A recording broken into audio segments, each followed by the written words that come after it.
Apocalipse, capítulo 20, verso 1. Todos me ouvem bem aí atrás? Bem? Ok. A palavra do Senhor diz assim: vi descer dos céus um anjo que trazia na mão a chave do abismo e uma grande corrente. Ele prendeu o dragão e a antiga serpente, que é o diabo, Satanás, e o acorrentou por 1000 anos. Lançou-o no abismo, fechou-o, pôs um selo sobre ele, para assim impedi-lo de enganar as nações até que terminassem os 1000 anos. Depois disso é necessário que ele seja solto por um pouco de tempo. Vi tronos em que se assentaram aqueles a quem havia sido dada autoridade para julgar. Vi as almas dos que foram decapitados por causa do testemunho de Jesus e da palavra de Deus. Eles não tinham adorado a besta, nem a sua imagem, não tinham recebido a sua marca na testa nem nas mãos. Eles ressuscitaram e reinaram com Cristo durante 1000 anos. O restante dos mortos não voltou a viver até se completarem os 1000 anos. Esta é a primeira ressurreição. Felizes os santos que participaram da primeira ressurreição. A segunda morte não tem poder sobre eles. Serão sacerdotes de Deus, de Cristo, e reinarão com Ele durante 1000 anos. Quem é santo, diga amém. Quando terminarem os 1000 anos, Satanás será solto da sua prisão, sairá para enganar as nações que estão nos 4 cantos da terra, Gog e Magog, a fim de reuni-las para a batalha. Seu número será como a areia do mar. As nações marcharão por toda a superfície da terra, cercarão o acampamento dos santos, a cidade amada. Mas um fogo desceu do céu e a devorou. O diabo que as enganava foi lançado no lago de fogo, que arde com enxofre, onde já haviam sido lançados a besta, o falso profeta, e eles serão atormentados dia e noite para sempre. Feche os seus olhos, curve a sua cabeça. Espírito Santo de Deus, eu peço que o Senhor libere o nosso entendimento, Deus. Que o Senhor nos revele a Tua palavra. Que todo temor, toda apreensão, que toda despreocupação com a revelação de Apocalipse, que toda falta de compreensão seja arrancada dos Teus filhos agora. E nós possamos ter, ó Deus, a compreensão daquilo que a Tua palavra nos revela e daquilo que o Senhor tem para fazer no futuro desta igreja. Que não venhamos, Deus, falhar, pecar ou rejeitar esta palavra, mas que possamos guardá-la em nosso coração e esperar com uma grande expectativa a salvação que o Senhor tem para esta igreja, para o Teu povo, para aqueles que Te reconhecem como Salvador e buscam viver segundo o Teu plano e o Teu propósito, Pai. Em nome de Jesus eu oro, e quem concorda, diga amém, queridos. E para a gente não tomar muito tempo, porque eu quero hoje, no máximo 9h25, encerrar aqui com vocês essa última semana da Escola de Apocalipse, eu quero lembrar o que nós já falamos, o que nós já compreendemos. Nós já compreendemos, amados, que os sinais da volta de Jesus, eles já se manifestaram, tanto no livro de Mateus capítulo 24, como nas revelações do livro de Apocalipse, que o livro de Apocalipse não é um livro histórico, mas é um livro de revelação, é daquilo sopa que vai acontecer, e nós vimos isso já lá no início do livro de Apocalipse, nas 7 igrejas do Apocalipse, onde nós entendemos que cada igreja representa um tempo, e nós vivemos o último tempo, a última igreja, a igreja de Laodiceia, a igreja morna, a igreja que busca riqueza, mas que na verdade está vivendo uma pobreza. Depois nós compreendemos, amados, que finalizando os últimos tempos e os sinais, Jesus vem em glória e Ele arrebata a sua igreja. Quem é a igreja de Cristo, diga amém. Nós vamos para o céu, amém, queridos? E se nós vamos para o céu, amados, vai começar então a penúltima dispensação, a dispensação da grande tribulação. E aí na semana passada eu deixei muito claro que existem 3 linhas de raciocínio quando fala da grande tribulação. Alguns acreditam que Jesus busca a igreja e vem a tribulação. Outros acreditam que a igreja passa pelo menos pela metade da grande tribulação. E outros acreditam que a igreja passa por toda a tribulação. Mas independente de sermos pré, meso ou pós-tribulacionistas, eu creio na pré-tribulação, que Jesus arrebata a sua igreja e depois vem a manifestação, do juízo de Deus sobre o mundo. Aí a Bíblia fala que vem uma última fase do livro de Apocalipse. E nós vamos encerrando então o livro de Apocalipse. Em 5 semanas nós conseguimos pelo menos fazer um grande resumão aqui. Eu vou dizer para você que o que você aprendeu aqui, de uma forma rápida, até às vezes eu falando muito rápido, né? Você ia levar aí uns 6 meses num seminário de escatologia para poder ter um pouco dessa compreensão. E eu estou sendo muito fiel às Escrituras para poder trazer essa compreensão para vocês. Pois bem, amados, nós entendemos que a grande tribulação serão oprimidos os judeus, que eles não aceitaram Jesus Cristo como Salvador, amém? Todos entendem isso. E aqueles que nunca receberam Jesus como Salvador, ou até rejeitaram, os ateus, os desviados e aqueles que brincaram com a sua fé. Significa então que muita gente que conheceu o Evangelho de Cristo, ouviu, mas não viveu a revelação do Evangelho de Cristo, ele não será salvo, Ana, no arrebatamento, e ele vai passar pela grande tribulação. No texto de Apocalipse capítulo 20, nós vimos que muitas pessoas, eles morrerão por causa do Evangelho. A Bíblia diz, né, que eu não sei exatamente qual é o verso, né, mas ele diz assim: vi almas que foram decapitadas por causa do testemunho de Jesus. É no capítulo 20 mesmo, nós lemos. E da palavra de Deus. Eles não tinham adorado a besta, nem a sua imagem, não tinham recebido a marca da besta. Quem são essas pessoas? A igreja que ficou. Vai ter uma igreja que vai ficar, sim ou não? Sim ou não? Sim. Vai ter uma parte da igreja que vai ficar. Aquela igreja que brincou, aquela igreja que não creu, aquela igreja que não viveu o pleno propósito de Deus, aquela igreja que não fugiu daqueles 8 pecados de condenação que eu comentei na semana passada. Aquele que não aceitar a marca da besta, não adorar a besta, a Bíblia diz que eles serão perseguidos e muitos serão mortos. E a morte será por decapitação. Então a Bíblia diz que no milênio estes ressuscitarão. Mas para a gente resumir então, finalizou a grande tribulação, os 4 cavaleiros do Apocalipse. O anticristo nos 3 primeiros anos e meio, o cavaleiro branco, o cavalo vermelho, a grande guerra, haverá uma devastação da terra. O cavaleiro preto, do cavalo preto, que é a fome e a peste. E o último cavalo, que é o amarelo, que é a morte, 1/4 da terra será dizimada. Então chegará o final da grande tribulação, e isso, Vanessa, depois de 7 anos. E como vai se dar este final? O final, amados, ele vai manifestar, e está lá no livro de Apocalipse, no capítulo 19, verso 11, gostaria que você abrisse comigo. Livro de Apocalipse, capítulo 19, verso 11.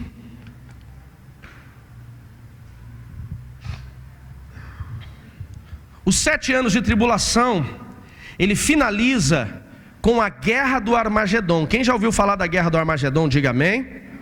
Algumas pessoas, né, uma grande parte, já ouviram falar. O que é a guerra do Armagedon?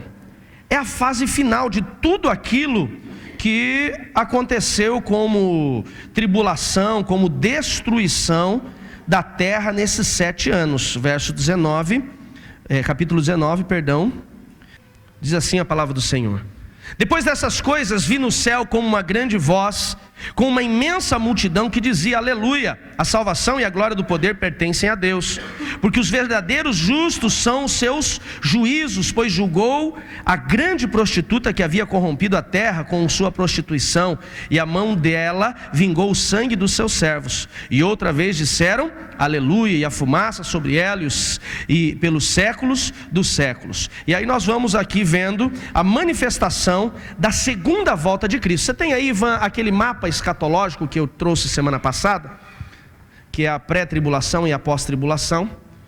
Esse tempo aqui, amados, é a manifestação, esse mapa mesmo. Tempo da igreja está ali, você pode acompanhar comigo no telão. Igreja na terra, eu pré-tribulacionista, creio. Mari, arrebatamento da igreja, 7 anos de tribulação. E os 7 anos de tribulação, Jesus volta novamente. A Bíblia chama da segunda vinda de Cristo, quando irá destruir o iníquo, que é o que? A grande guerra do Armagedon. Agora preste atenção em mim para a gente compreender o que é isso. Deixa o mapa para mim um pouquinho.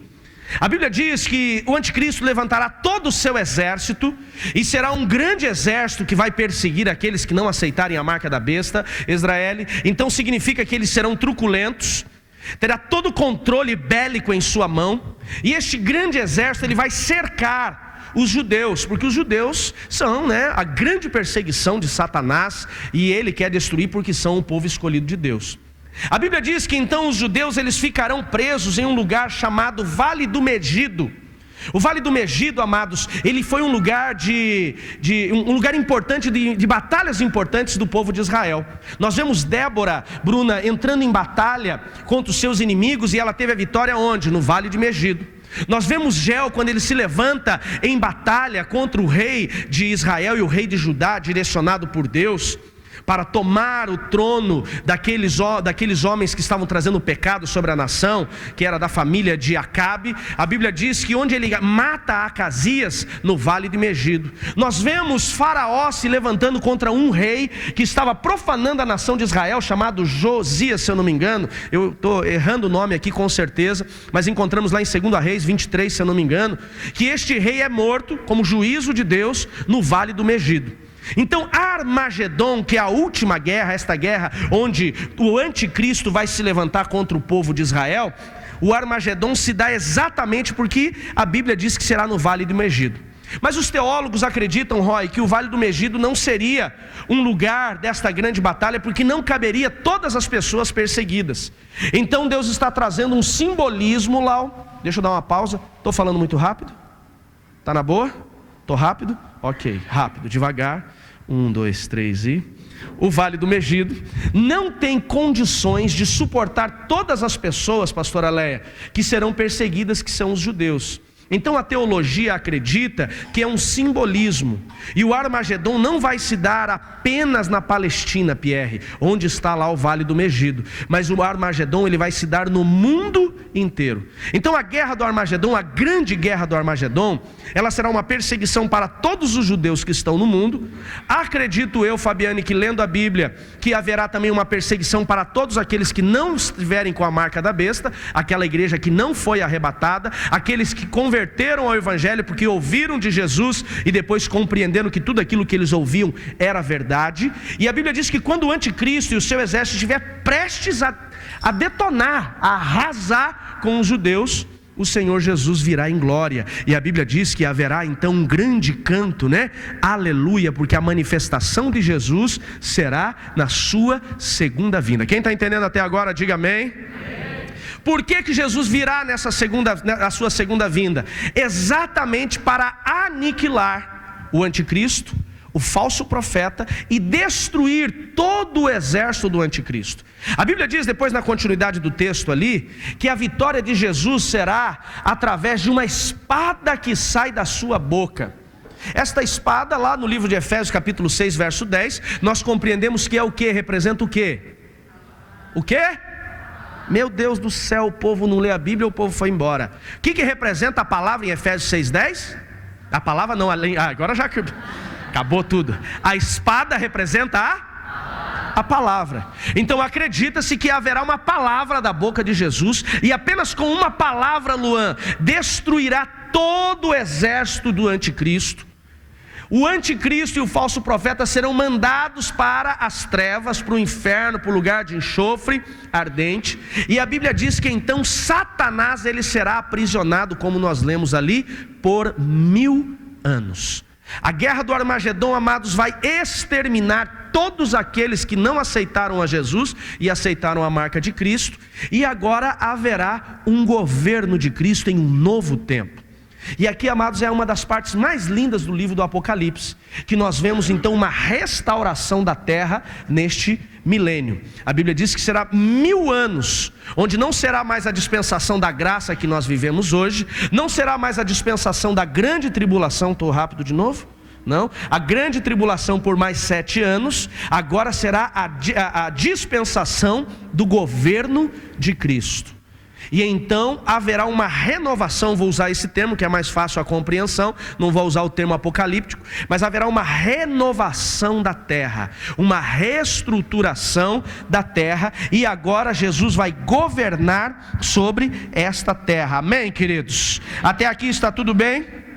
Aí nós entramos no que de fato eu quero falar. Então o milênio, o que ele é? É um período de 1000 anos, restauração da terra, para um governo sobre 2 povos que estarão nessa terra. Eu já falei. Quem são os 2 povos que estarão nessa terra?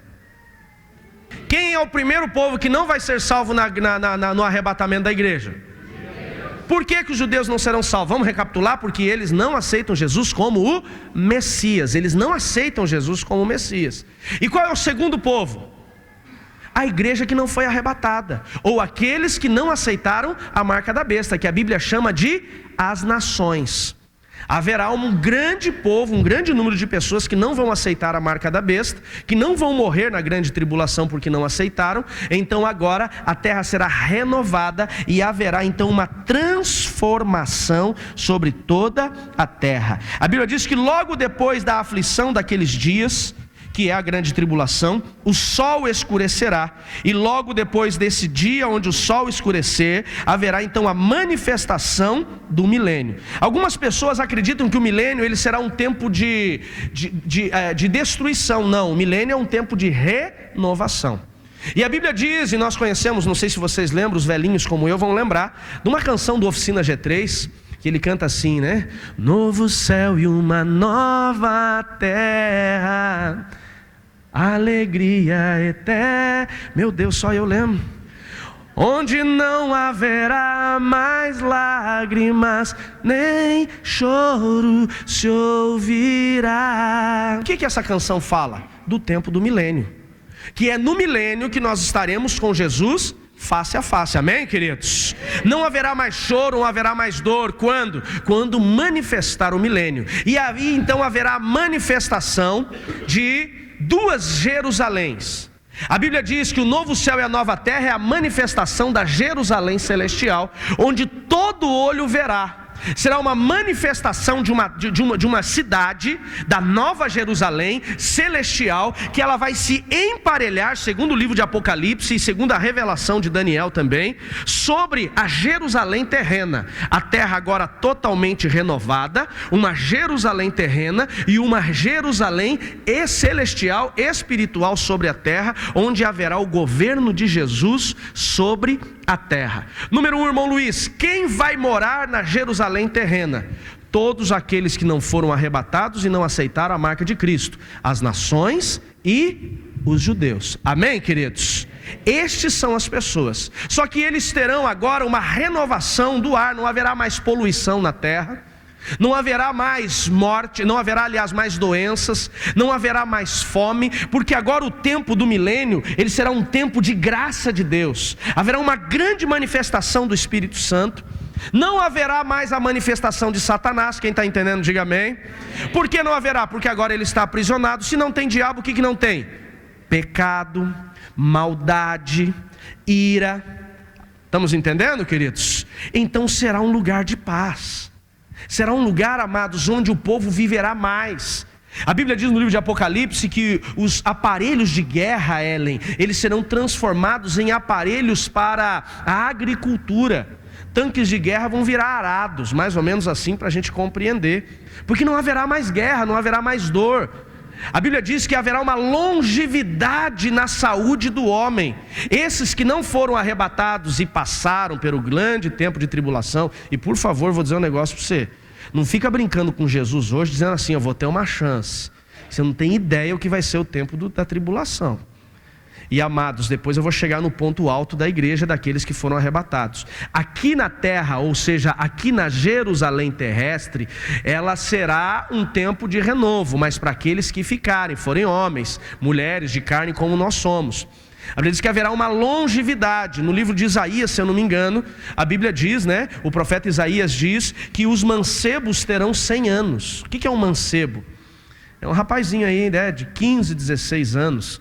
Você vai olhar para ele e vai dizer: uau, que novinho que ele é. Ele vai dizer: tenho 100 anos. Fica imaginando um cara gordinho e careca que nem eu, como é que vai ser? Logo uns 300, 400, né? Voltará a terra ao tempo dos patriarcas, onde o homem tinha uma longevidade. Ontem a pastora falou algo muito interessante. O homem voltará a viver na condição de Adão, um homem perfeito, que não existia pecado. A terra será comparada ao jardim do Éden, o paraíso. Por quê? Porque não havia maldade, não havia consciência naquele tempo. Por mais que no milênio haverá consciência, então apaga isso. Mas não haverá maldade, porque não haverá a manifestação de Satanás. Então quem ficará na Jerusalém terrena? Os gentios, né? As nações e os judeus. E a Jerusalém celestial, quem vai estar na Jerusalém celestial? Quem? Levanta a sua mão e fala: eu. Somos nós, a igreja de Cristo que foi glorificada. E aí a Bíblia diz que então nós governaremos com Cristo. O problema é que hoje, Rafa, a igreja não compreende qual é o nosso papel aqui. Os 70, 80, 90 anos que nós vivemos no máximo aqui, amados, ele tem um papel de determinar a nossa atuação no milênio e na eternidade. Só que isso muitas vezes, Rose, não compreendemos. O que a Bíblia diz, amados, no Novo Testamento, nas epístolas paulinas? Que todo aquele que ele ganha uma alma, ele ganha um galardão. O que é um galardão? É uma recompensa. Para a gente ter uma ideia, é como se fosse uma pedra na coroa dele. Por que uma coroa? Porque ele terá um governo.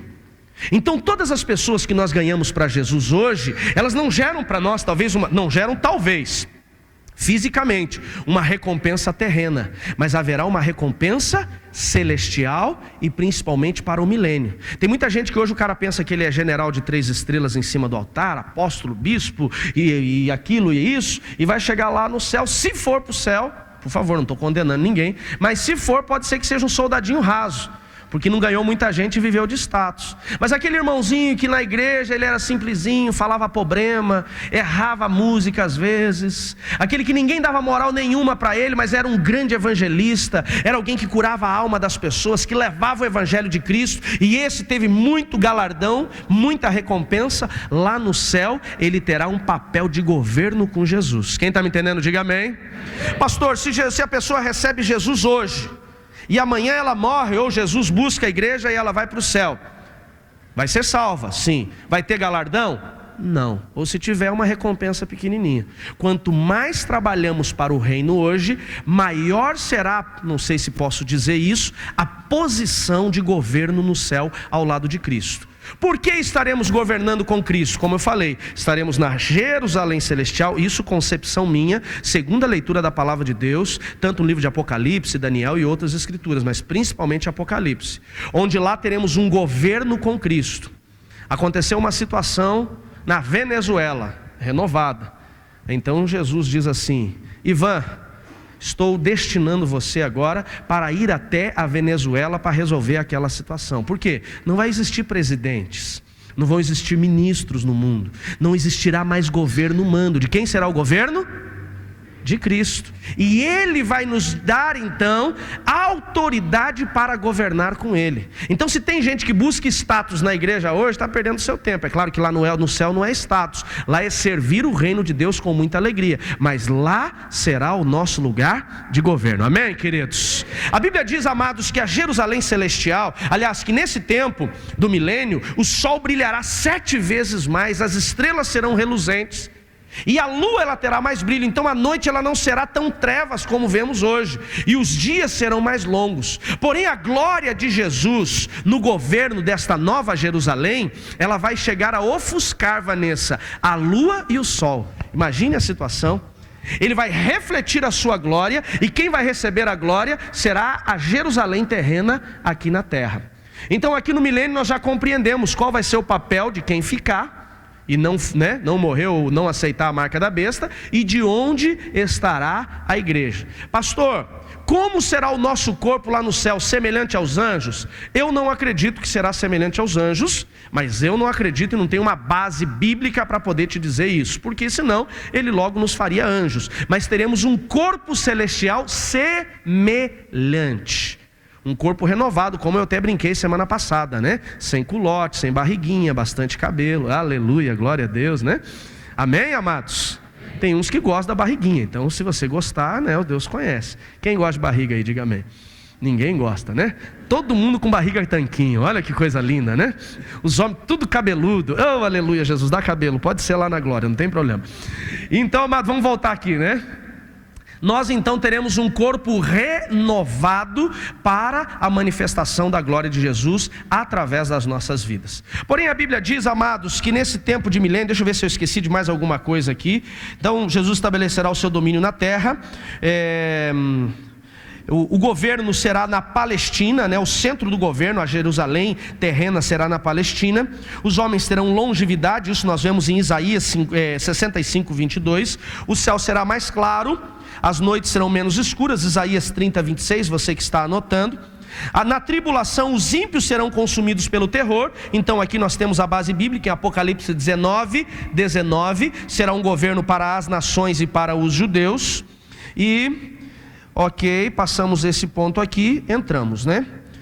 A terra será totalmente restaurada, a paz e a justiça também serão restaurados sobre a terra.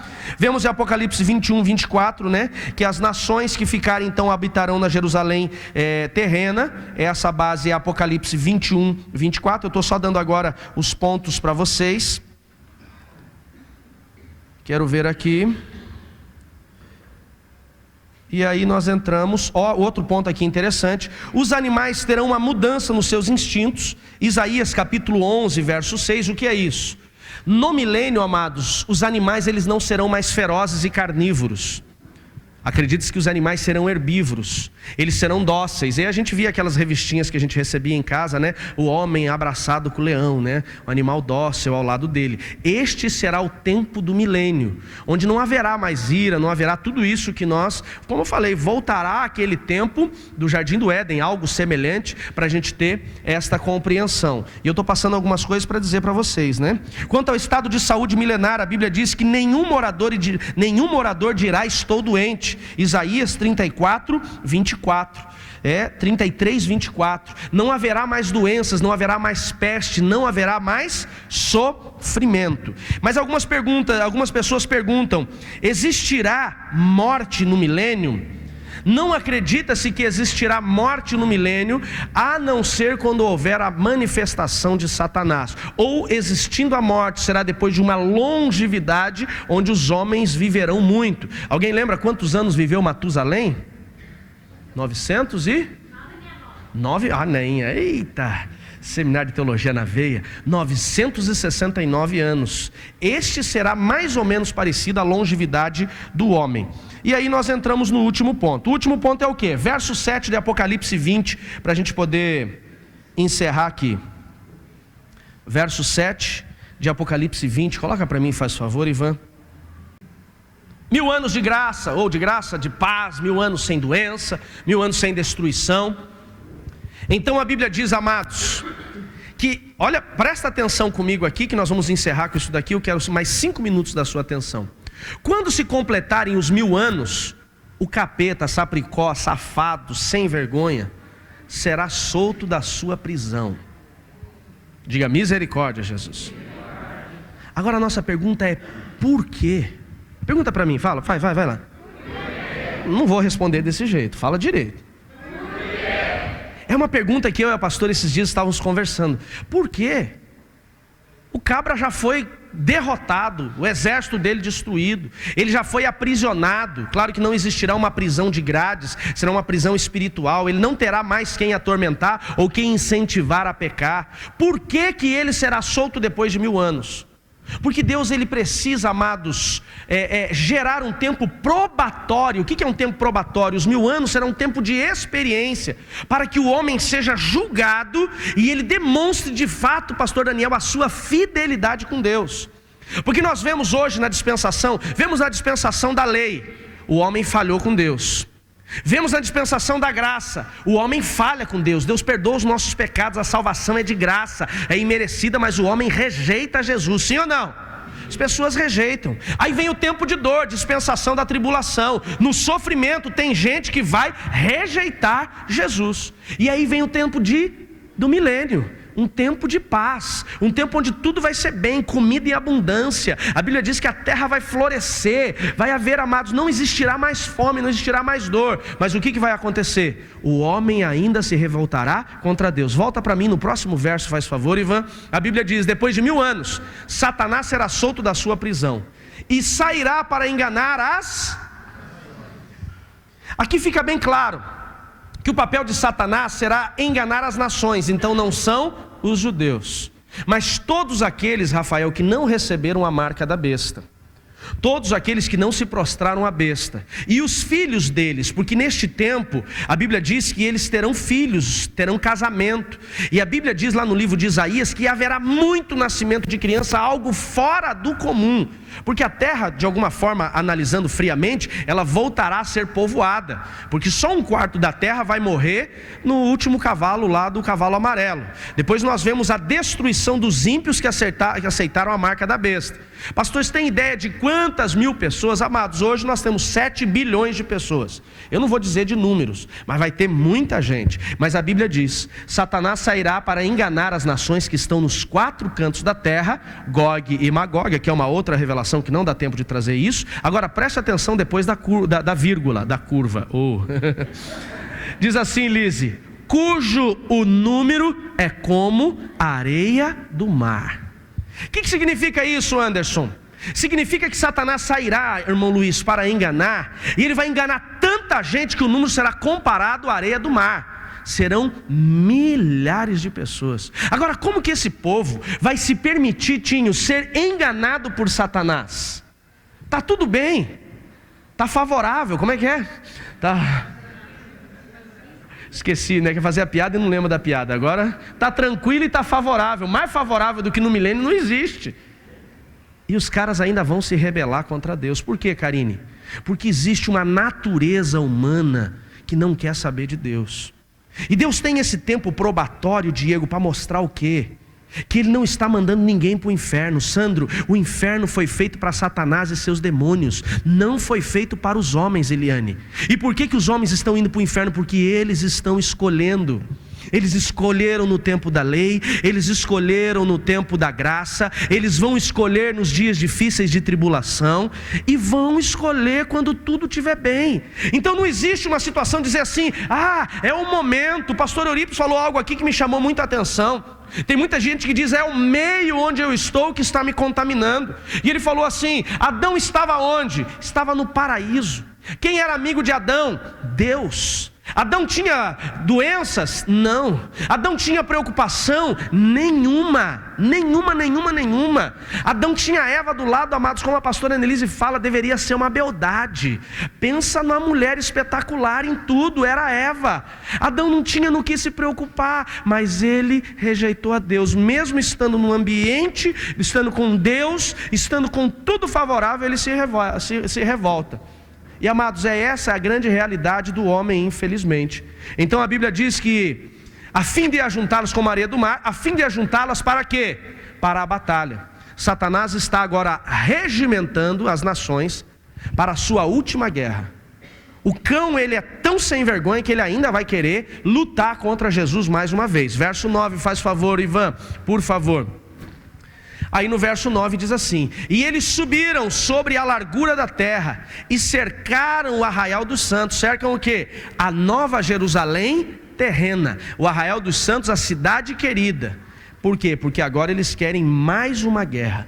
Satanás com seus milhares de exércitos, homens que foram salvos do arrebatamento, da tribulação, que viveram o milênio, que foram abençoados, que tiveram multiplicação, que tiveram paz, que tiveram tudo que eu falei. Eles se levantam mais uma vez em guerra. E aí Deus prova quem é santo, quem é fiel e quem é infiel. Então a Bíblia diz que vem fogo do céu e devora todos. Verso 10.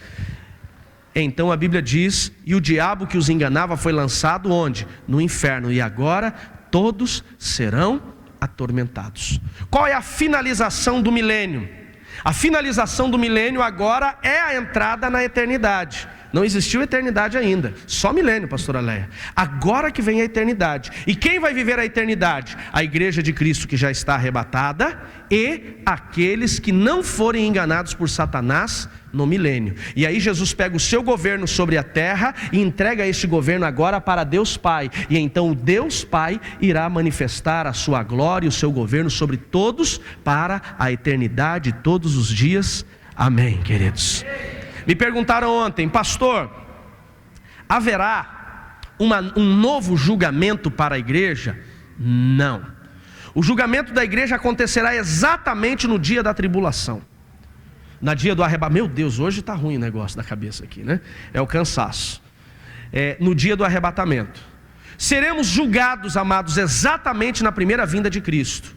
Quem for arrebatado pela graça e a misericórdia, justificado, eternidade com Cristo. Que é a eternidade o quê? 7 anos das bodas do Cordeiro, milênio e eternidade. Quem ficar, amados, automaticamente já está sendo julgado. Vai ter uma segunda chance. Olha como Deus é misericordioso. Ele dá uma segunda chance. Depois que finaliza o milênio, os judeus, os santos, como a Bíblia diz, esses estarão com Deus, e aí começará então o julgamento de todos os que morreram sem Cristo, que aceitaram a marca da besta. Aí será o grande julgamento, que o povo brinca, que lá no céu vai aparecer as mensagens do WhatsApp do povo, né? Irmão, se você fizer tudo certinho, as suas não serão reveladas, tá? Você vai ser arrebatado, amém, queridos? A gente brinca, mas é uma grande verdade. O julgamento não será para a igreja, o julgamento será para aqueles que morrerem sem Cristo. Mas por que eles serão julgados? Eles já não estão condenados? Sim, eles estão condenados. Morreram sem Cristo, aceitaram a marca da besta, se rebelaram no milênio.